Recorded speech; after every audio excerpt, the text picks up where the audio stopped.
তিন কাউন্সিলর, দুজন district president CSC তে যাবে এবং প্রত্যাহার করার আবেদন করবে।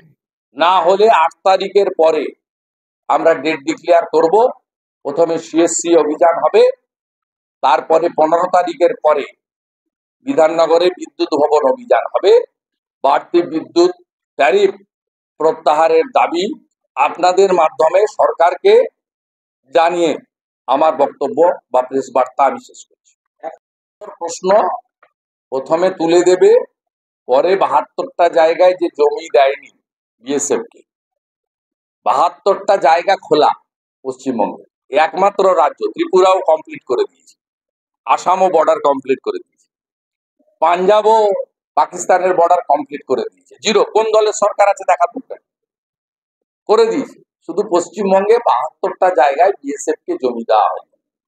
তার কারণ হচ্ছে রোহিঙ্গাদের এখানে আনা। ইতিমধ্যে আপনারা যে টুকরো টুকরো খবরগুলো পাচ্ছেন, যেমন গুজরাটে নন্দীগ্রামে গোপগড় মাদ্রাসার সার্টিফিকেট পাওয়া গেছে, বাংলাদেশ থেকে আসা একজন মুসলিম, তিনি শুভ দাস বলে নদিয়ার ঠিকানা দিয়ে সার্টিফিকেট নিয়ে গুজরাটে চলে গেছে। গুজরাটের স্বরাষ্ট্রমন্ত্রী স্টেটমেন্ট পেয়েছে। ভয়ঙ্কর একটা অবস্থার মধ্যে আমরা আছি। এবং আমি আবারও বলি, আপনি যদি হাতিবাগানের সাথে সাথে খিদিরপুর করতেন, খিদিরপুরের সাথে সাথে পার্ক সার্কাস করতেন, বিধাননগরের সাথে সাথে নিউ মার্কেট করতেন, তাহলে আপনার সদিচ্ছা অনেকটা বোঝা যেত। আপনি বেছে বেছে যেসব জায়গায় করছেন, এর মধ্য দিয়ে খুব প্রমাণ হচ্ছে যে আপনি তাদেরকে নিয়ে এসে ফাঁকা জায়গাগুলো ভবিষ্যতে বসাতে চান এবং কমপ্লিট ডেমোগ্রাফিটা চেঞ্জ করে দিয়ে যাতে আগামী 50 বছর ভোট ব্যাংকের রাজনীতিটা আপনি করতে পারেন। তাতে পশ্চিমবঙ্গ গেল, কলকাতা গেল, সেটা আপনার মানে আপনার বিষয়বস্তু নয় ধর্তব্যের মধ্যে, এটা আমরা আশঙ্কা করছি। সবচেয়ে বেশি কস্টলি ডালার দাম হচ্ছে নিউ মার্কেট। নিউ মার্কেটে আগে 50 টাকায় ডালা বসাতো, এখন 500 টাকা করে নেয়। তাও আবার রকম ফেরে, পুজোর সিজন হলে, ঈদের সিজন হলে ওই ডালাগুলো 1500 টাকা করে। এই ডালাগুলো কিনতে হয় তৃণমূল নেতাদের কাছ থেকে। এটা হচ্ছে সবচেয়ে কস্টলি জায়গা নিউ মার্কেট।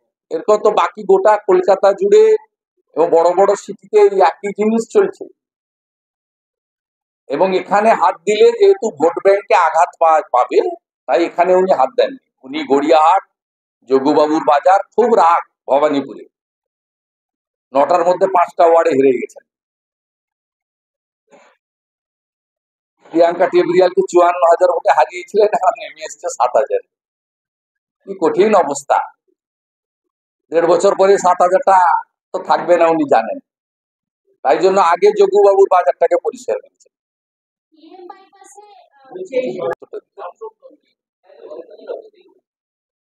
দিতে পারবে আপনারা। আপনার নবান্ন যে বিট করে তাকে বলেন না কেন প্রশ্ন করতে? তো কয়েকদিন ধরে তো চলছে, লাইভ চলছে, আপনারা তো ইমেজ বিল্ড আপের কাজ হচ্ছে। আমরা তো বলতাম তৃণমূলের সবাই চোর, উনি তো মাইকে বলতেন আমি চোর, অভিষেক চোর, ববি চোর। উনি তো বলছেন সুজিত চোর, গৌতম চোর, ডাবগ্রাম ফুলবাড়ি চোর, এসডিএ চোর, এইচডিএ চোর, রানাঘাটের এসডিও চোর, হলদিয়ার এসডিও চোর। উনি তো বলছেন। বিজেপি যা বলেছে নির্বাচন চলাকালীন, এখন তো মুখ্যমন্ত্রী নিজে বলছে।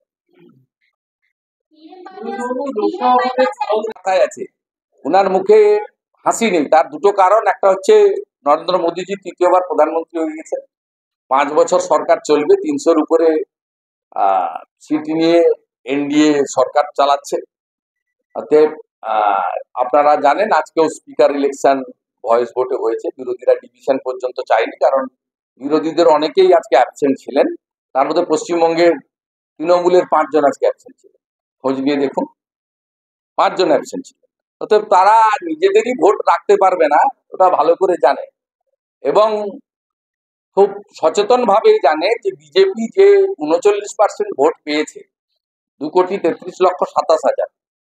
বিজেপি প্রতিষ্ঠার পরে পার্সেন্টেজে আমাদের 19-এ বেশি ছিল, 40, তার থেকে একটু কম আমরা পেয়েছি, কিন্তু ভোটিং এ সবচেয়ে বেশি ভোট আমরা পেয়েছি। 19-এ 2,30,00,000 ছিল, এবারে 2,33,27,000 ভোট পেয়েছে, হাইস্ট ভোট।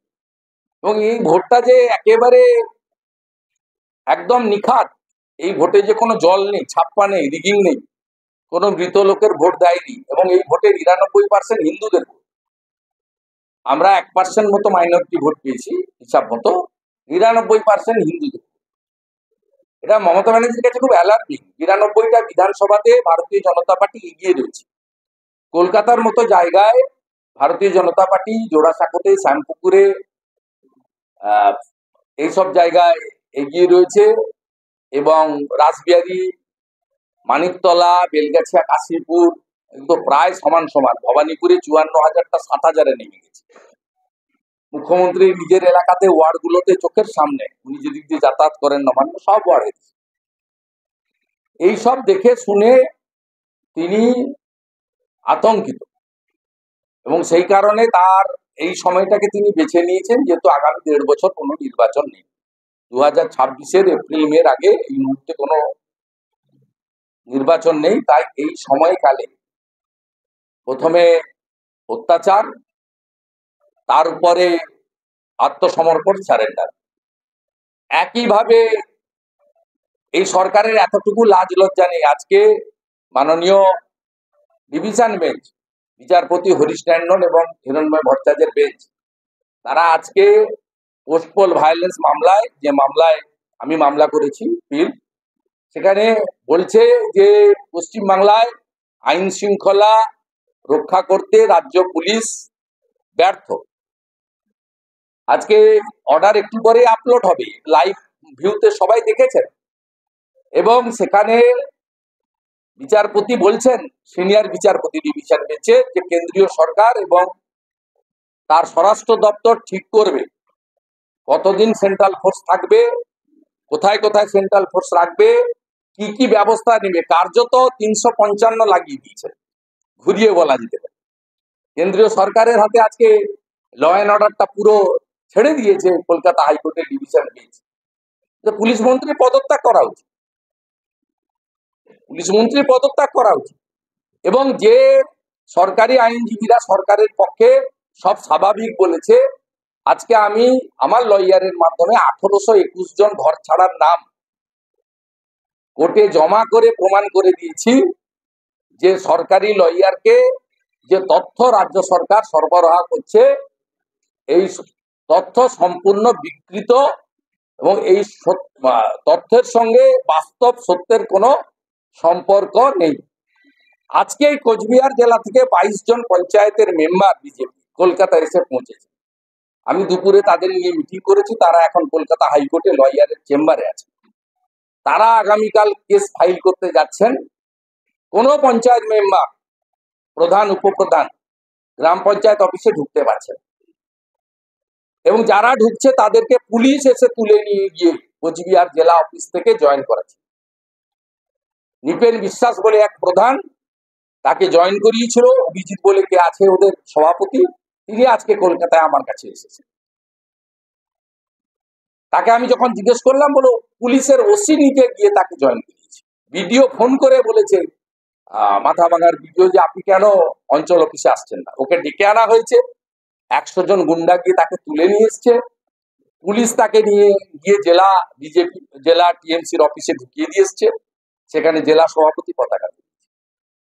সেই পঞ্চায়েতের উপপ্রধানকে কালকে জয়েন করিয়েছে। আমি ওনাকে ফোন করলাম, বললাম আমি কি স্বেচ্ছায় গেছি নাকি? দাদা, আমি স্বেচ্ছায় যাইনি।